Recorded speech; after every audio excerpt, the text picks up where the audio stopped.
We'll call this meeting of the Lima City Council to order. We'll begin tonight's meeting with the invocation by Councilor Adams, followed by the Pledge of Allegiance.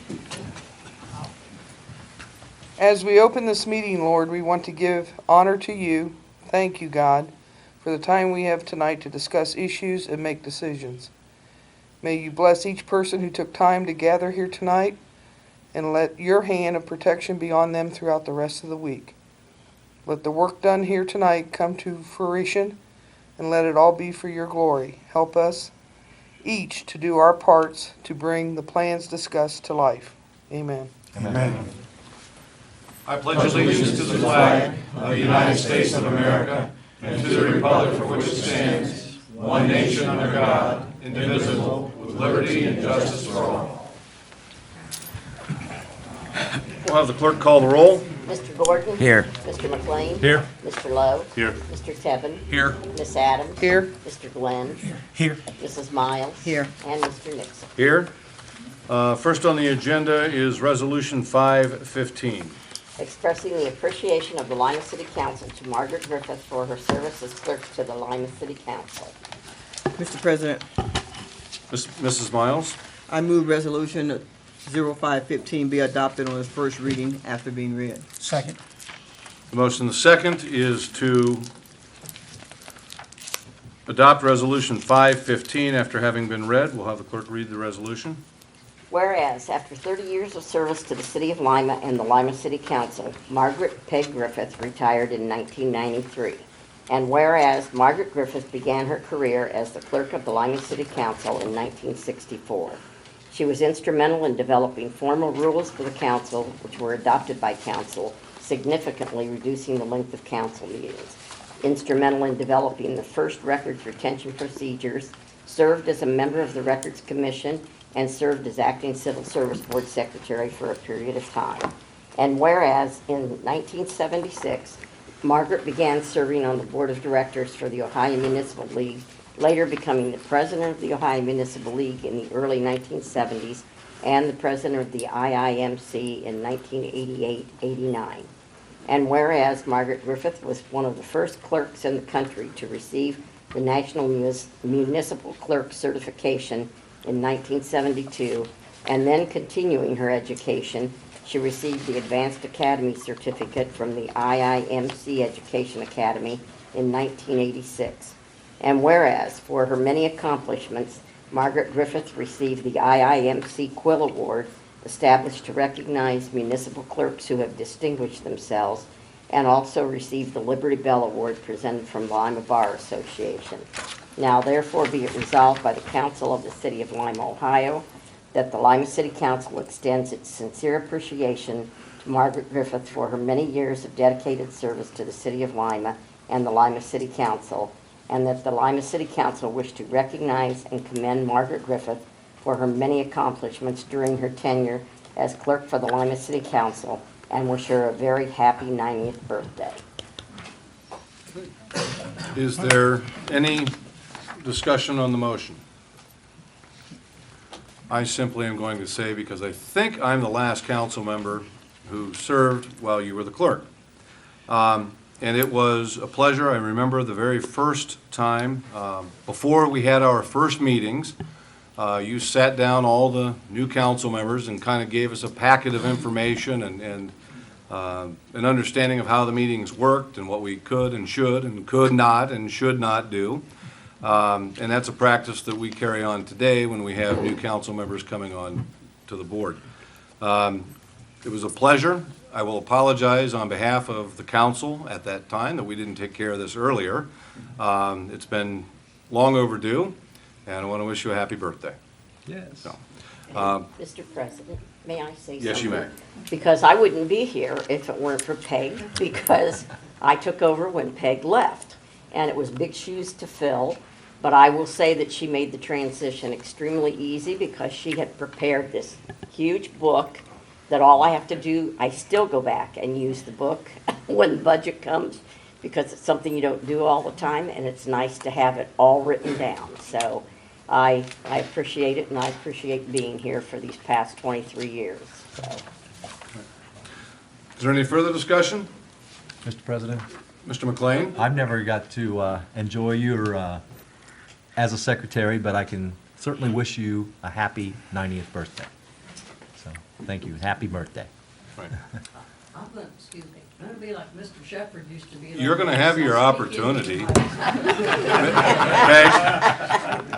you're gonna have an opportunity. I'm gonna give you the floor in a minute, okay? I just wanna make sure I can hear you. Okay, all right. So answer loudly when you vote, okay? But I will have the clerk call the roll. Miss Adams? Yes. Mr. Glenn? Yes. Mrs. Miles? Yes. Mr. Nixon? Yes. Mr. Gordon? Yes. Mr. McLean? Yes. Mr. Lowe? Yes. And Mr. Tepper? Yes. Resolution 515 has been adopted on its first reading by an 8-0 vote. Peg, I will present you with the resolution, and if you'd like to say a few words.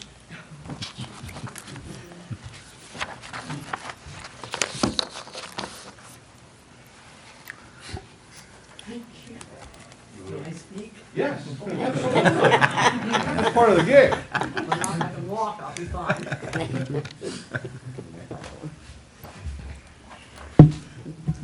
This is so beautiful. And it's not a great surprise because I think my daughter's been driving herself crazy trying to get this done before she could come home again. It's a pleasure to be here. And I noticed the changes. I'm having a fun time looking at changing the curtains. Because I remember greatly when we planned this, believe that this was not here. We opened this, we were the first council here, and we had a different curtain up there, because we had pink and blue, I think, or something like that. And Shirley Daly and I, between the two of us, I had gone recently over to, Missouri, to a council, and they had a chamber very similar to this. So I took a picture and brought it back and gave it to the gal. Who was the gal that was the... She later on went to Columbus. Very nice. Who was that? Sadiqa Thomas. Okay, who? Sadiqa? Sadiqa Thomas. And she had put this together, took it, so that's just what we want. So this was kind of the design that Shirley Daly, who was on the planning something or other, and we picked this design. So give her credit. It still looks fine, and you all look wonderful. Looks so important. Thank you. I just want to say I enjoyed being council clerk. Of course, I loved it. I loved the traveling. I loved the learning experiences. I love the improvements that were made over the years that went from the diddle machine, from the copier to the whatever you go to then, went from a typewriter like this to a typewriter like this, and then to a computer, which I think I had the first one in City Hall that I said, I've got to have one of those electric typewriters, because one of those electric or computer things, because all the clerks have them now. When I go to conference, they all have them.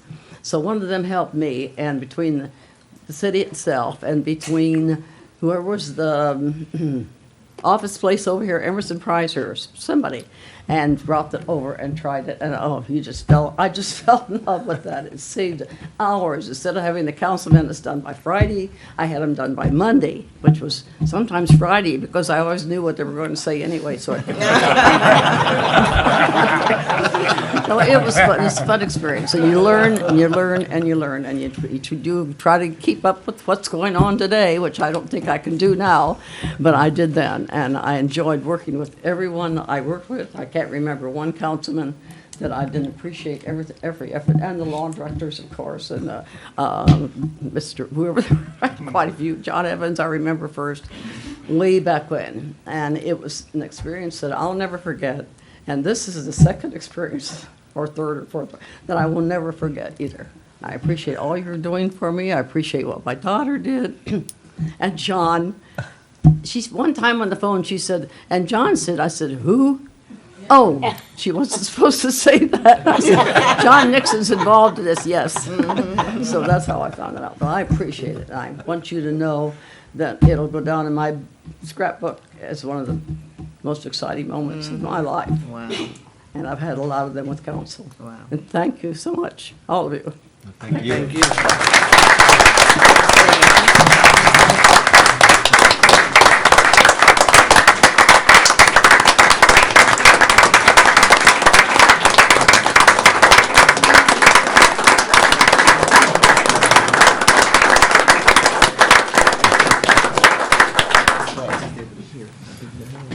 Right.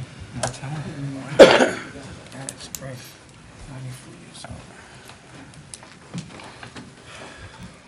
I also want to mention that as Peg referenced, her daughter Kim is here from Utah? Idaho. A long way that way, okay? So I'm glad you came into town. I'm glad you were able to stay and help me with having this written. I also want to recognize Peg's brother, who is here, who is Norm Grigsby, who passed county engineer? Am I right? Chief construction engineer. Chief construction engineer, okay. This one. I knew that you were one of the tops in the department several years ago, and I just wanted to recognize you and thank you all for coming. We will move on then with the agenda. We have a public hearing regarding an alley vacation. An alley vacation in the 600 block of Southwest Street, petition 4 by Rose M. Rubel.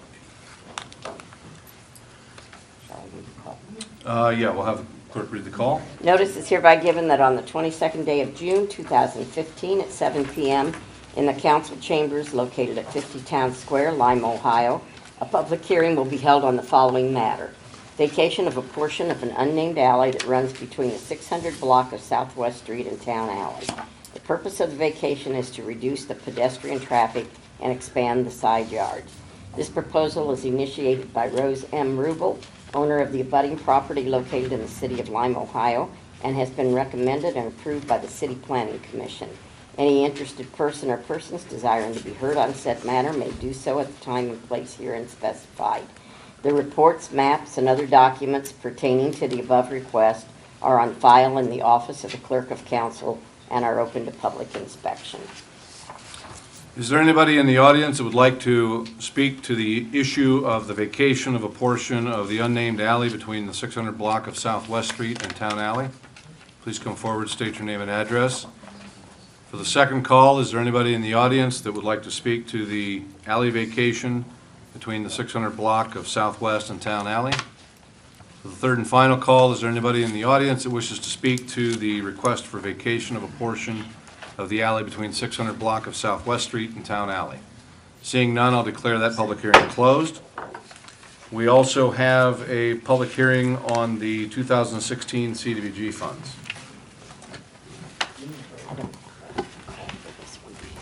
There is no official call. This is part of our process for the CDBG and the 5-year consolidated plan program. I will ask if there is anybody that wishes to come forward to speak on the issue of the CDBG plan. Please come forward, state your name and address for the record.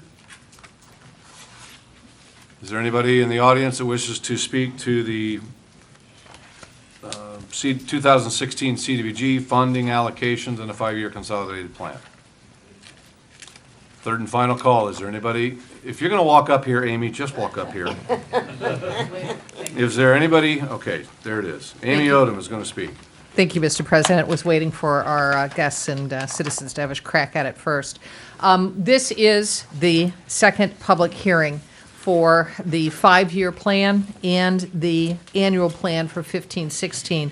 Tonight, because we have a council as a whole, we are not going to be projecting it on the screen. However, for those watching at home, this information will be on the city's website tomorrow. All the people in the audience should have a full copy of these slides, so if they have any questions, they're welcome to read along. I'm not going to go over them word for word because it really does delineate the process we've had so far, and it's been a pretty full one. We started this back in December with community-wide surveys, with agency-focused surveys, with community focus groups, with a public information meeting held in May. And a call for requests, basically calls for applications in May as well. We've had a first public hearing was on June 8th. This is our second, and we will have one more on July 13th. These are all the dates which are truly public hearings, so if anyone would like to come to council or these meetings and speak their minds on the allocations or the plan itself, they are welcome to do so. There is a 30-day comment period, which started with the first public hearing, so that will continue until it's closed from June 8th. So through July, through the end of July 13th. If they have any concerns or questions, they can also be sent in written form. Once again, this is a reminder, this is a two-part process. We have a 5-year plan where we're talking about the general goals, and I'm very proud of the process this year, and I'm very proud of our community who participated with over 1,200 persons, either online or in focus groups, helped us focus on what we believed our CDBG money should be used for the next 5 years. Basically, the housing priorities. The biggest shortfall for available housing was identified as single-family homes, family homeless housing, and rental units for low-income seniors. Based upon that, we believe the top priorities for housing should be the substandard demolition of substandard residential structures, trying to continue to facilitate first-time home ownership opportunities, and continue to work on improving the quality of housing that is available by investigating rental property registration and licensing requirements as they are held in many other communities. I want to comment that when it is in the 5-year plan, it doesn't necessarily mean we are funding it this year. It doesn't necessarily, it will be funded by CDBG, but these are the comments that have come from the community where in community development activities, we hope to place our focus in the next 5 years. So there may not be dollars going into it this year, it might go next year, or we may find another way to fund it. Again, continuing rehabilitation of residential structures and the improvement of zoning, building, and property maintenance codes were also identified as housing needs. When you talk about general community service priorities, it was interesting in those groups, both online and in the professional focus groups, that many people said, we have what we need, we just need to get more people aware of it. The priorities there were focused on vocational and workforce training, working on credit counseling. It was made clear that Lima citizens are impoverished and need to have more education, not only for jobs, but how to better manage their lives and their money. Remedial education and general education upgrades were found to be priorities, as well as continuing to work in housing assistance.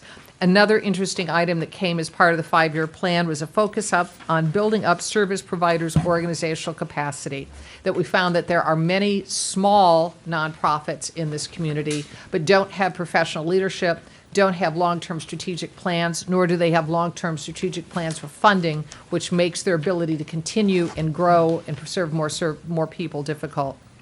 As for economic development, the 5-year plan identified the barriers to economic development in Lima sound very similar to the first two focus groups. There's a need to attract and retain young people. There's a need to identify job-ready applicants because there are a lack of them in Allen County, and difficulty in attracting new businesses. So the priorities there become job retention, expansion, and attraction, and more job training. Overall, we want to improve and maintain, expand quality affordable housing. We need to revitalize low to moderate income neighborhoods to create suitable living environments. We need to provide public services to support the low to moderate income and special needs residents, and we need to increase the economic opportunities for low to moderate income residents. I'm not going to read to you the remainder of these slides because this is where the 5-year goal definitions, as I've just stated, are actually provided. It goes into great detail about how to improve access and how to engage people in these kinds of activities. And I guess I'd like, since we have one more hearing, I want to give everybody an opportunity to read these. They'll be online. There'll be copies available. And if there's further discussion, this is really kind of fleshing out the plan. Basically, we do have to state our goals in numerical because, as I stated before, HUD is now very clear that everything has to have a performance metric. So when we talk about facilitating new construction of affordable housing units, I believe I mentioned in an earlier meeting that we have home dollars that we need to spend or we will end up having to give them back. Basically, they need to be committed by 2017, so therefore we have an opportunity between now and 2017 to come up with a plan to provide the types of housing as described in the plan, which is housing for low to moderate income persons, but a need for downtown revitalization can be served by doing mixed-use buildings, rehabilitation of downtown buildings where we can have housing in the top, retail in the bottom. The other area is senior housing. We found that the quality of senior housing is very poor, and therefore we'd like to continue to do that. And we'd also like to focus on mixed income housing, an opportunity to bring people of different income structures into the same neighborhood. HUD, if you are using home dollars, requires you to do 75% of those units for low to moderate income, but the remainder, that 25%, can be general market rate. We have a problem jump-starting market rate housing in Lima. By using this money, by trying to find a way that we can mix these together in the same product, we believe we can attract some high-quality developers who have experience in doing this elsewhere in Ohio.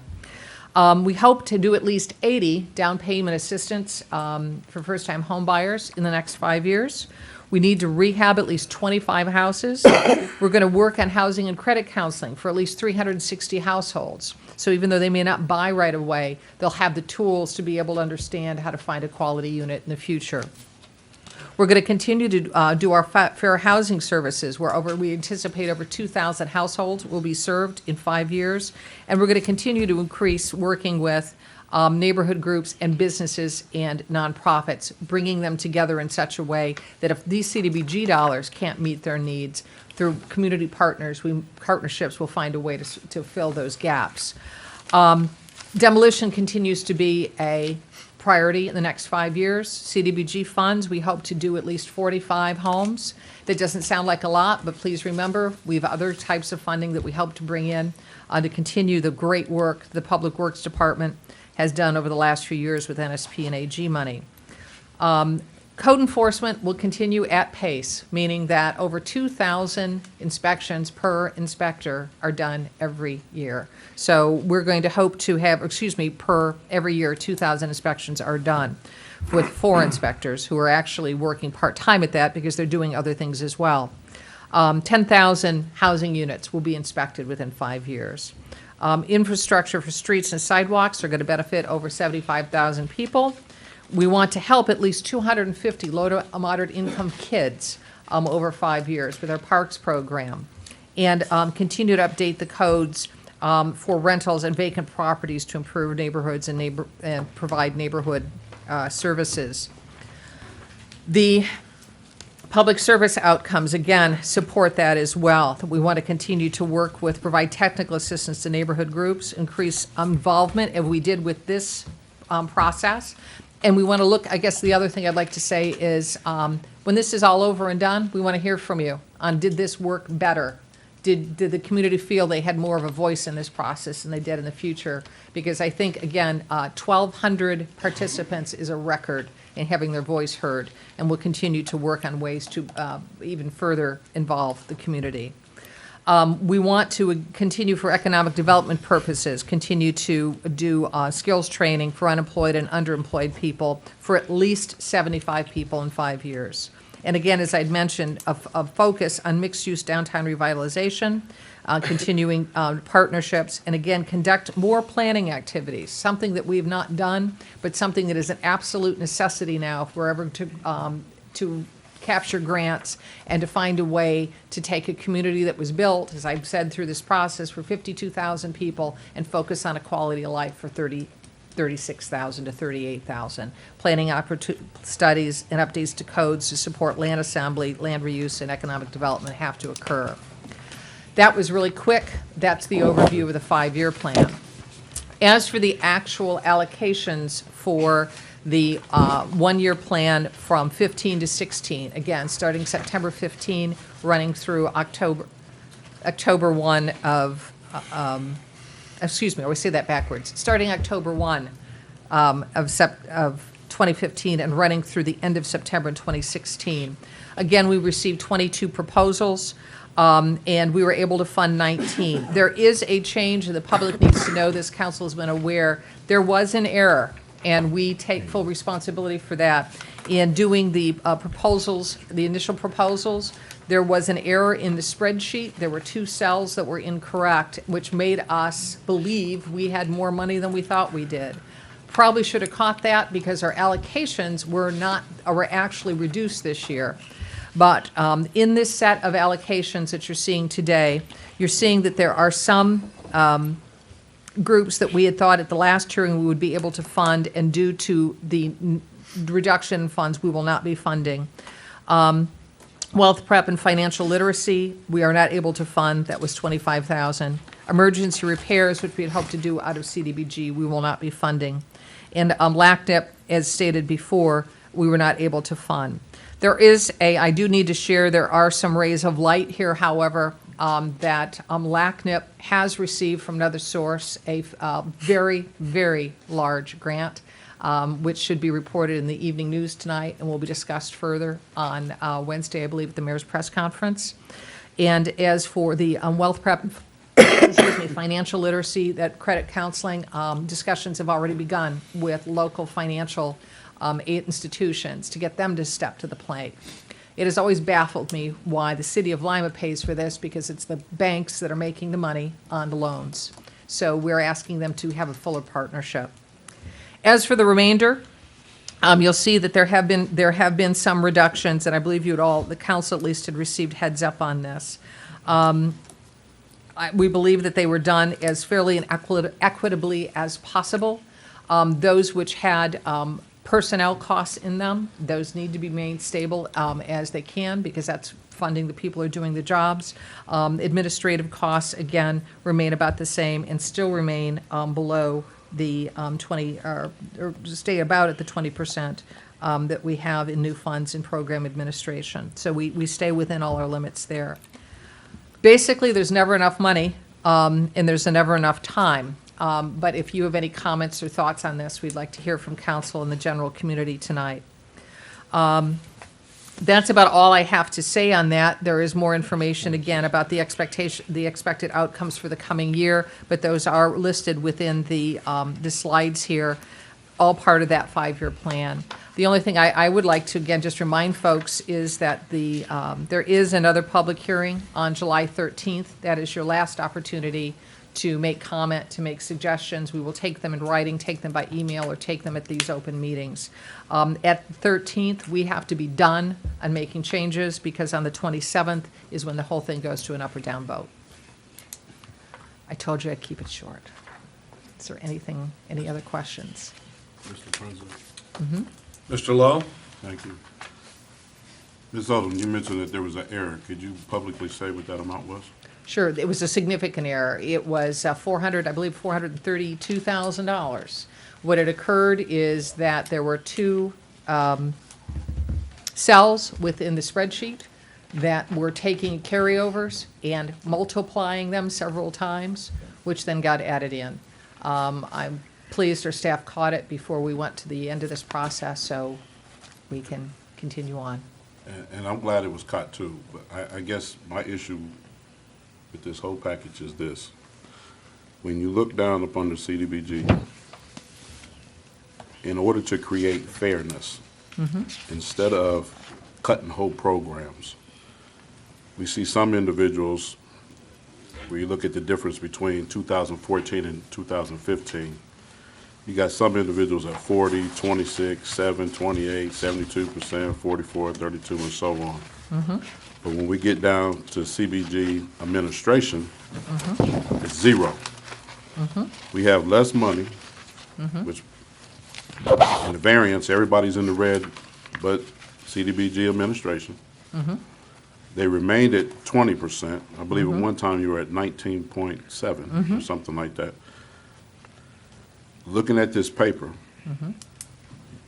you're doing less work, but you're still getting paid more, or the same amount, if not a little bit more. And actually, it's about $12,000, $12,807 more. To me, that's ridiculous. And the numbers don't lie. My thing to the administration is this, or when it comes to the CDBG money, in order to make it fair across the board, instead of cutting full programs out, like the emergency repairs,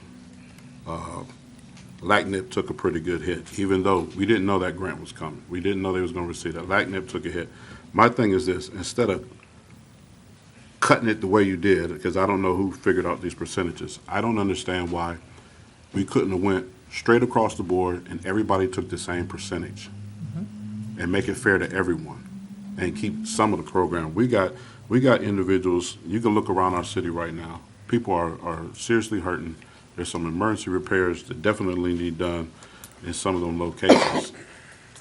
Looking at this right now, we're hitting zero. But the administrators are still getting paid. And you're doing less work. Like, I cannot wrap my mind around this. I do not know how we continue to vote yes for CDBG funds, and that's all I had to say. We found and thank God you found it, but over $400,000 mistake. Like, the office gets paid too much money to miss that much money. It's like, that's crazy. So, I'm pleading. And we got another time that we can talk. I'll be more than happy to sit down with you. But like right now, when I look at these variance numbers, and the difference, it's just bad. If we're going, I would love to see that percentage equal all the way across the board. That's what I would like. Because we got people, and we know which sides of town, we know what wards are hurting and who's not hurting. Actually, to tell you the truth, there's places all over the city hurting right now. To cut away that emergency repairs, and some of them, if it wasn't for LACNIP, we're looking at cleanup projects, we're looking at different things that they do. To put them at ground zero, I think is detrimental. Thank you, Mr. President. Thank you, Mr. Lowe. Is there any further questions? Thank Mr. you. President. Ms. Adams? Ms. Odom, being on the committee that Mr. Glenn chairs, you know, we had the first meeting and all that with the committee and the hearing. And as a advocate originally for the community grant specialists through United Way, I would like to see and make a motion to move that money, remove it from the grant specialist position, and I'm looking at what, 30,000, if I'm correct, and putting that into the emergency repair program, since they got nothing. We have run the United Way grant program for a minimum of 2 years, going into our third year. Not seeing a lot of payback for that at this point. If, I brought that information with me. If you'd like, I left it back at the. Please. Can that? Please. Grab that. And based on events of the past few weeks, I think this emergency repair would be greatly appreciated for those that have lost. I don't know if anyone is here from United Way. All proponents were invited to attend. They don't show up. But we did have a program in 2013-14 and in 14-15. In 13-14, there were they did 3 grant workshops in January, April, and August, where a total of 40 organizations participated. They stated over 60 potential sources of funding were identified. And there was one planning session conducted for grant submission, meaning that they actually had worked with a group to work specifically on grants, on doing them. They wrote 6 grants in 13-14.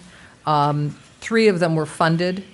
One was the one that was celebrated here at Council, which went to LACA for their Early Head Start program. That was the most significant, for $930,000. The other was a $10,000 grant, which was funded, money that was received from the R. Hale Foundation. And another $13,000 grant was received by an organization for comprehensive counseling. This year, they have, the first quarter, there were 4 grant, first quarter, 4 grant writings were assisted, were requested for $40,000.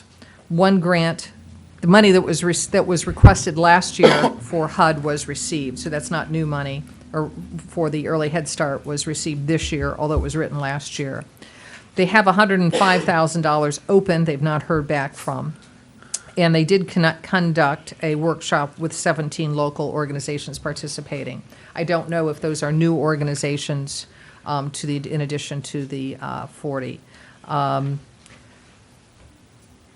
So in the 2-year period that they have been funded, they have taken in about $123,000, but the largest grant directly went into Head Start with LACA.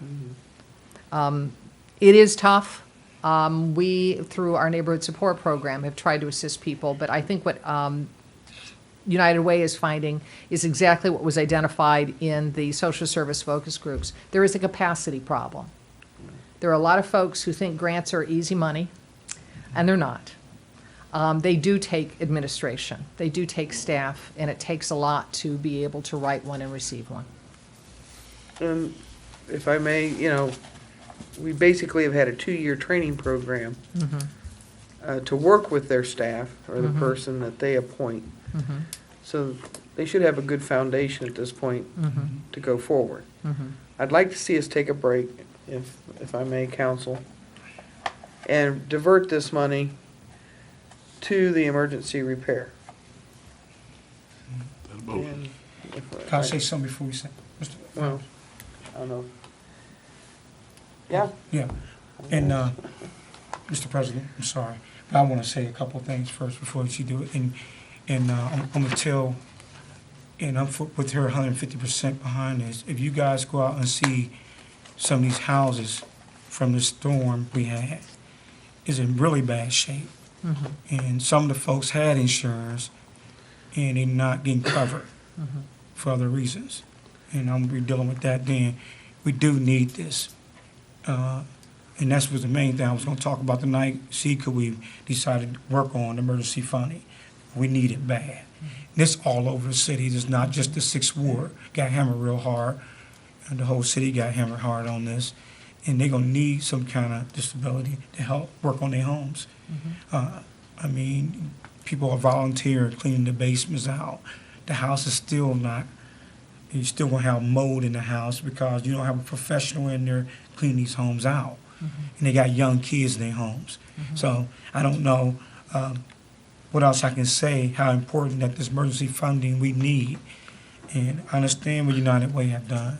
I understand how grants take time, administrative fees do. But right now, we done had this problem to our city last week, and some of these people need help. And they was planning on calling the city of Lima for help. And I haven't told them the bad news that the money ain't funded there, and I was agreeing with them, that's because some of them need it. And these homeowners, some could not afford the insurance. We all look at one another and say, well, why didn't you get no insurance? Same way, if you can't afford it, you're making ends meet, you can't afford it, But all of us blessed to have home insurance and, different things like that. Some people couldn't do it. They barely had enough to pay for to buy food and trying to keep up their insurance plan on it, but they paying out. So I'm hoping that we do support this. And excuse me for interrupting, because I want to put that in there, to back you up on that. Thank you, Mr. President. Thank you, Mr. Glenn. Mr. President? Mr. McLean? Amy, refresh my memory on this emergency repairs. Is this the one where that they have to bring up everything in their house to code? No. The one that we were not able to fund would have been out of CDBG. If you use home, everything has to come up to code. And that's why we were suggesting that money go back into the CDBG section for emergency repair. This could be a one-shot repair.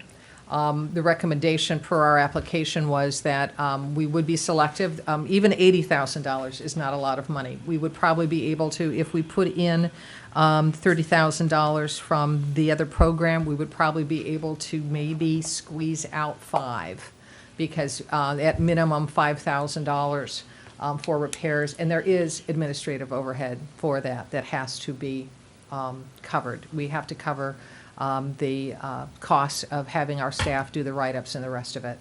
But even $5,000 would be a start. If we can do $5,000 a year for 5 years, it begins to make a difference for the most needy. Yes. Mr. President. No. I still have the floor, right? Yeah, but I'm going to interrupt because I don't think your question got answered. Exactly. How much did we put into emergency repair last year? Nothing. And the year before that? Nothing. That's what I And when thought. was the last time we funded emergency repairs? Approximately 3 to 4 years when Mr. Niebuhr, I remember when Mr. Niebuhr was on council, he And was the what one who was the suggested. utilization of those dollars? They were used for repairs for single shot. Percentage-wise, did we put 80,000 in it and We use had all carryovers. 80,000, or did it sit there? Oh, the last time we had emergency repair in CDBG, no, that was always a fully utilized program. Can go back and look that number up for you.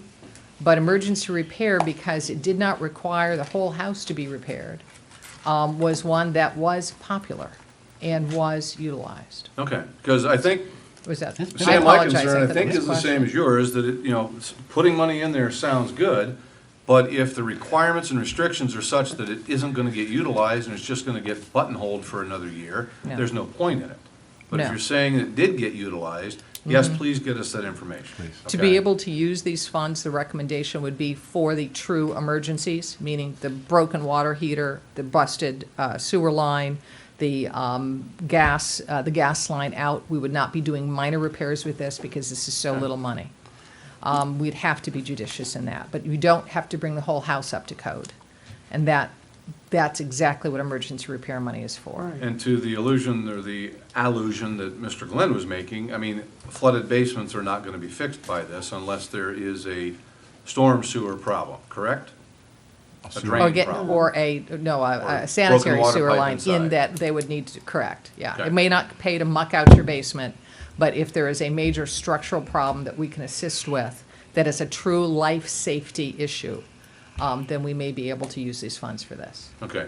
Mr. McLean, I've apologize. interrupted you enough, but, You sorry. got my questions answered, I think. Okay, sir. thank you. And I would like to also make sure that I get some information on the dollars that was used in the past up to this allocation. Sure. Mr. President, We haven't had one for about 4 years. Mr. Lowe, 1 second first. Ms. Adams has been kind of trying to get my attention too, I'm sorry. Okay, thank you. You just said something about there'd be administrative costs. It's always worked into the cost of the loan. of the What is repair. that line then for at 20%? That is. That's to run all of those programs, is Well- it not? No, it is not. That is to cover general administration. It has also covered the cost of, for instance, as we're doing our home loans, we are going to continue to provide wealth prep counseling for those who are eligible for a loan. That's going to come out of administration. There is always, anytime you do a project, there is a cost for providing that service, and that does come out of that. So you're telling me every line item here, you've got administrative costs that we're not seeing on that chart? I would be happy to go get the application and share it with you because it does show the number of services that do come specifically out of CDBG administration. But some of these have them, some don't. Demolition, there is no administrative cost, but we do have, administrative cost covers my salary. It covers our grant system specialist. It covers one of our property maintenance inspectors. Majority of that funding ends up coming into salary. People are expensive. Community development is a labor-intensive kind of job. There are also costs that come out of there, such as software, such as legal notifications. And when there are specific projects, if there are projects that can have assigned costs, such as the cost of the housing loan originator, or excuse me, the rehab specialist that goes out and writes up the specs, instead of having that come out of being assigned to the loan, it comes out of, it is assigned to the project, but it is not charged to the individual. Just as there is an administrative charge, I assume, associated with the current United Way element, right? No, because that project is self-contained. They Okay. provide that. But projects that we do in-house, when I have to send out someone to write up the specs for a house, when we have to have our loan originator process the paperwork, when we have to have our grant system specialist, who did manage to catch the error, then those kinds of things have to be covered as an admin cost and are sometimes assigned there. And that's part of that 20%. Right, exactly. An additional 20. But there is, on a specific project, sometimes it is assigned to the project. But if you've got an inspector under that cost, whether it's divided 4 ways from the 4 inspectors that need to go out and look at that emergency repair, I mean, that's normal business. I'd be happy to show you the personnel breakout for this. It's all charted out. But bottom line, I agree, Ms. Adams, that $30,000 in the emergency repairs would be helpful. My only point is that we want to make sure that they are true life safety issues and that we try to make those dollars stretch as far as possible. One other comment, having sat on the committee and chaired it at one time, over the years, yeah, you were, Mr. President, you were right in asking, and Councilor McLean, home dollars means you have to bring everything up to code. Emergency repair is a one-time, repair. Hot water heater, furnace, something of that nature, whatever. So this 30,000, I wish it was more. Yeah. But I think it would be a good start. I've never known it not all to be used. And, to help the residents in need. Thank you. Okay, Mr. Lowe, thank you for waiting. No, thank you. Two things. You have said this about 8 times tonight. Who is we? Who makes the final decisions of how much money, or if I come with a repair, such as Councilor Adams was speaking about, a water heater, this, that, the other, and who tells me yes and no On your specific repair? on the specific repair? You keep saying we decide. Who's we? Policy, again, we look at, does this meet? Who's we? That would be policy that is stated by HUD, that is policy that is internal. When we have only 30,000 or less to share to do emergency repair, we look at, does this make sense? Does this make sense as the most important life safety issue within a home? So you and HUD. Yes.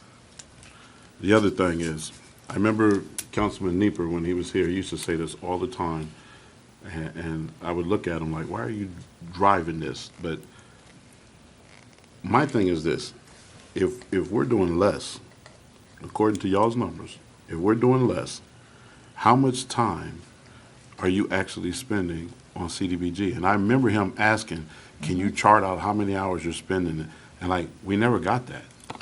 No, I believe you did, and I'd be happy to reply, and I'm happy to provide it again. Let's talk about administration with CDBG. As we've talked about through this entire process, the demands for administering these funds continue to grow and grow and grow, and the dollars continue to lessen. As I've stated, there's a very good chance we may not be doing this process by 2017.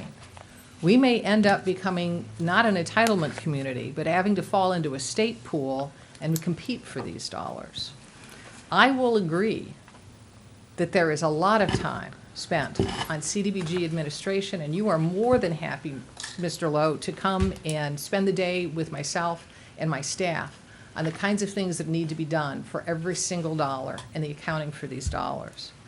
In addition to simply paying staff to do CDBG, as stated before, there's a lot of additional services that we manage to work into this. My time, by paying for my time out of CDBG, you're not paying for it out of general fund. So general fund can be used for other things. So it's a trade-off. I wish it was. Mm-hmm. I really wish it was. Yeah. Okay. You say that you and HUD make the decisions. Mm-hmm. I'm going to meet with you, but I really Please want to do. know why the money wasn't used. I kind of see where Sam. Mr. Lowe, what money was not used? We asked, Councilman Sam McLean had asked how the money was being used, and was it even used? Yes. Okay, if individuals are coming to you guys and they're getting denied a lot, I guess, if money wasn't spent from there, I don't understand that. No, money, CDBG money was spent. That has never been the problem. And in fact, when it was eliminated, it caused a problem because we could no longer do one-shot $5,000 repairs. That So was why would you council's want to get rid problem. of it? I did not. I'm asking for that money, She's not. sir. It hasn't been funded for the It hasn't past been 3 funded for years. 4 years. Council made the decision to remove that money. And I applaud this council for understanding that That this it is a needs to need be that there. needs to be met. Okay, I'm sorry Okay? for the That's right. misunderstanding. Got it backwards, I understand. I'm sorry. No problem. Well, just for the record, I agree with Ms. Adams Okay. and would support her motion if it was made. Okay. Do you need it in a formal motion? Motion's been made. Okay. Second. We need a second. Second. So the motion, the second, is to reprogram, I'm just gonna say line 12 under CDBG, from a proposed $30,000 allocation to zero, and increase the line 15 emergency repairs to a allocation of 30,000 up from zero. That's the motion, the second. All those in favor of the motion signify by saying aye. Aye. Those opposed? I will abstain since I served on the Aye. United Way Board.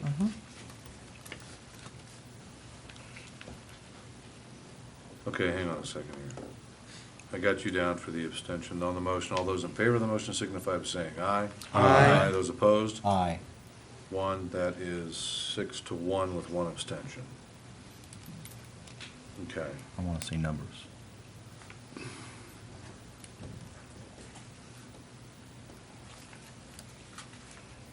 Okay.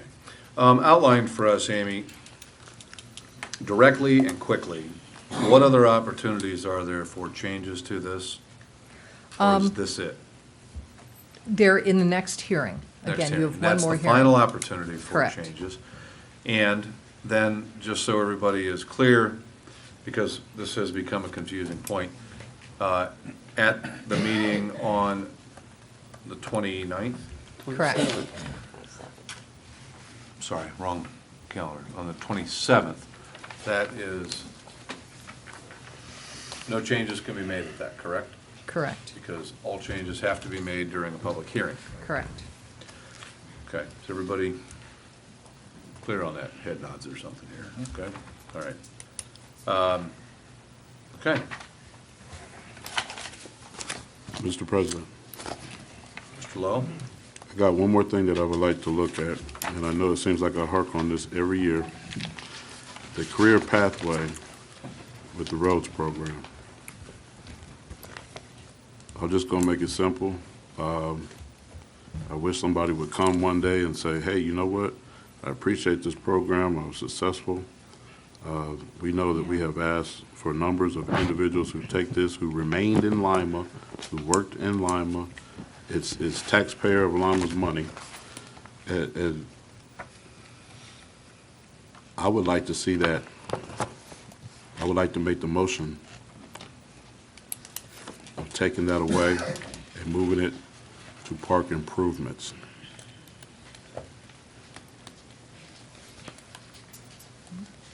No, there's a motion, I'm not hearing a second. What's going on?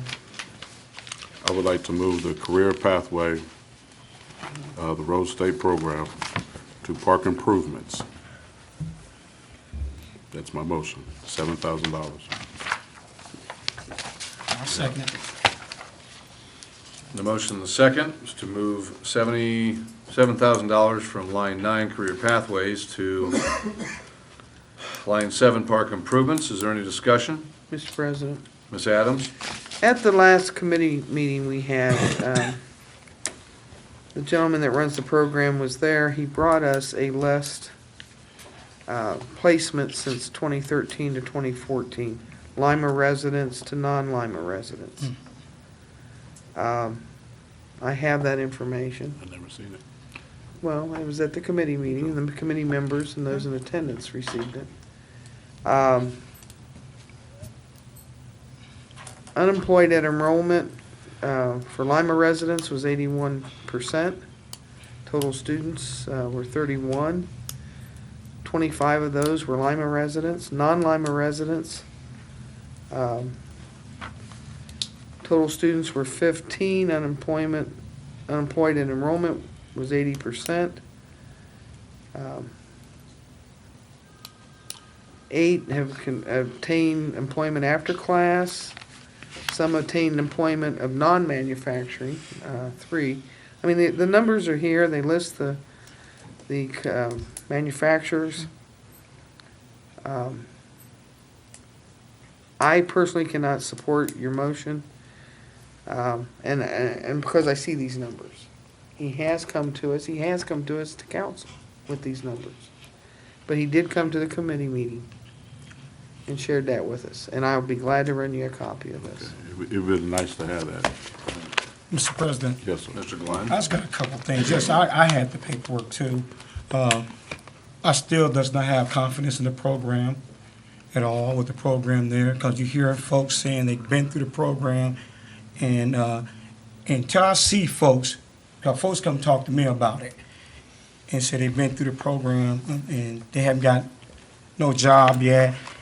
Numbers been ran. I seen the numbers there. Numbers never lie, but I still think the program, we could go somewhere else with the money. Simple as that. And I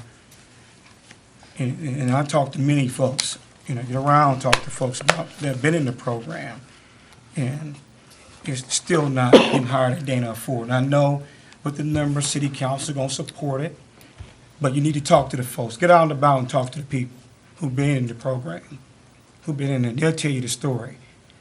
Don't let a piece of paper tell you the story. Get out and look at the constituents that have been there through the program, still looking for employment.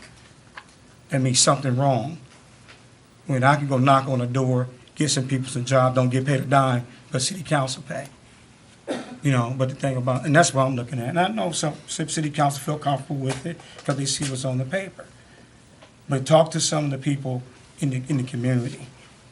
Take a little time out and walk the neighborhood and talk to some folks. Get around and talk to them that've been through this program and see what's going on.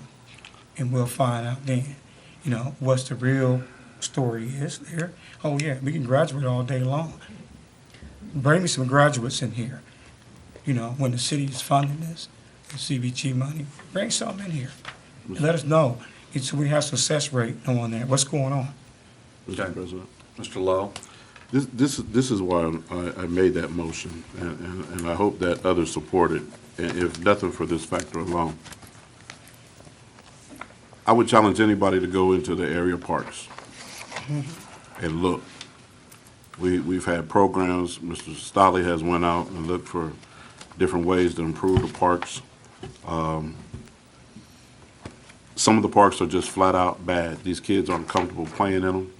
We can upgrade them, make it a little bit better. We keep talking about having the kids remain here, giving them something to do, staying out of trouble. If they have a nice court, they're most likely to go play on it. There's just too much opportunity. And people say, well, $7,000 isn't that much. I'm looking at, can $7,000 improve just one neighborhood? Yeah. These kids don't have nothing. They do not have nothing. They're slowly but steadily making progress in some of the parks.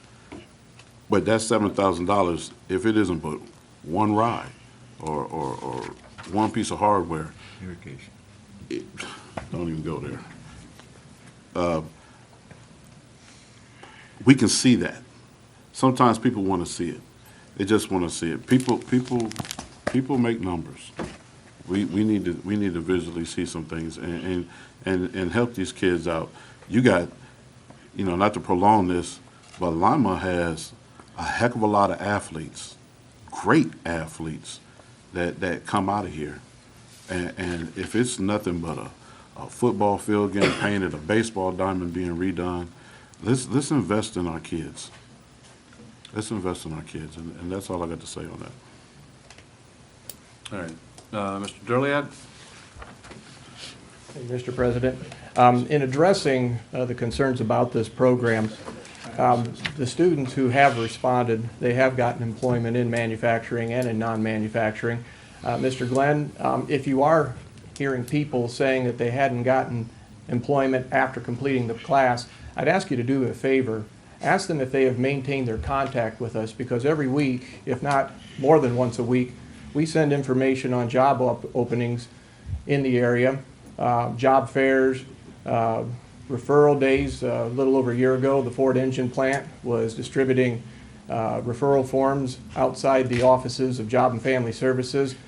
the students get information on this at least once a week, if not more often than that. And a common thing that I have with people who have completed this program, we lose their contact information. Their email address becomes invalid after a month or a couple of months. Their telephone number becomes invalid.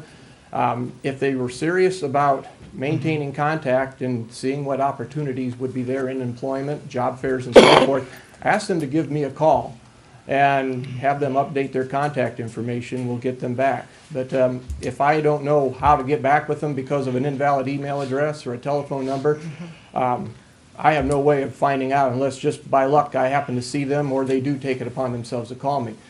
In terms of trying to make this better, we've been doing anything but standing pat.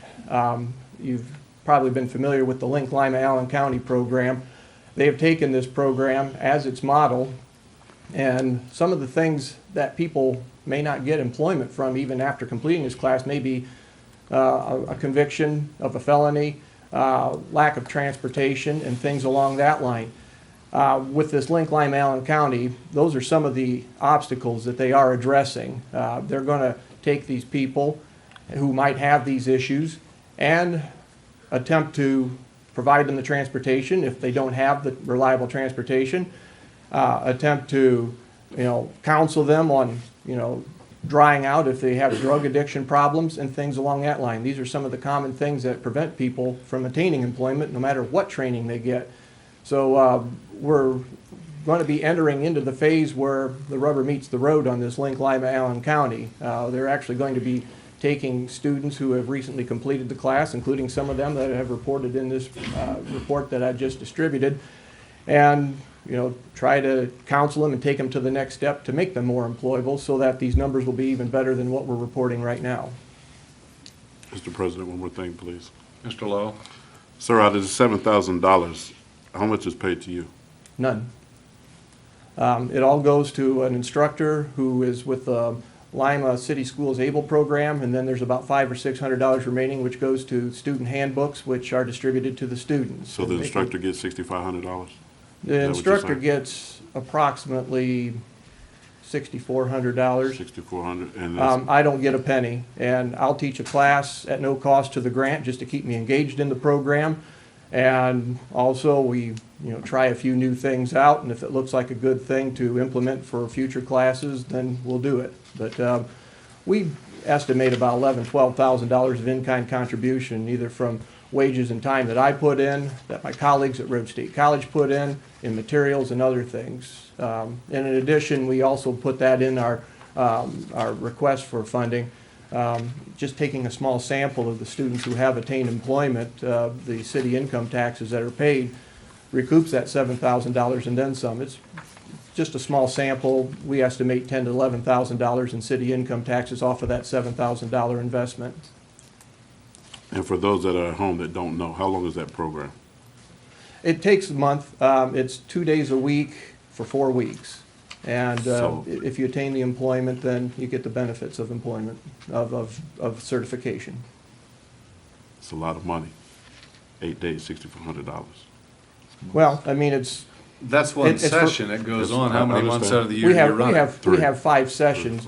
Five sessions. And it's based on an hourly wage to the teacher, and he doesn't get compensated for all the time that he puts into this. I mean, it doesn't pay for his prep work, and every class you'll have students which will ask him for additional help either before or after the class. I mean, it's strictly for the classroom hours that are put into this program. Thank you. Mr. President. I'm going to call for the question. There's a motion on the floor to make the move. No, I have something to ask. He's still on the floor. Mr. President, I'd like to Fine. ask him a question. Go ahead, Mr. Glenn. Yeah.